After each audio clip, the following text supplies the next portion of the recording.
Hi, to check your Samsung Galaxy A16 5G for mobile data usage, as a first step, we need to find and open Settings. Here choose Connections and then scroll down to select Data Usage.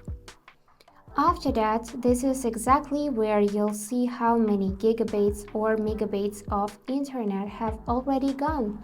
Just take a look at this bar. And by default, your mobile data usage stats are tracked from the beginning to the end of the month. But if your ISP updates your limit on a different day, here is what you need to do. You need to tap on Billing Cycle and Data Warning, and here go in Start Billing Cycle On and manually set date and then tap Set. And that's it.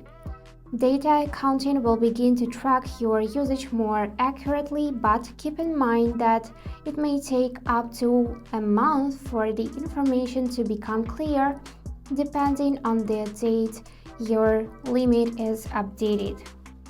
And that's it for today. If you enjoyed this video, please subscribe, like, and comment. And I wish you all the best. Bye bye.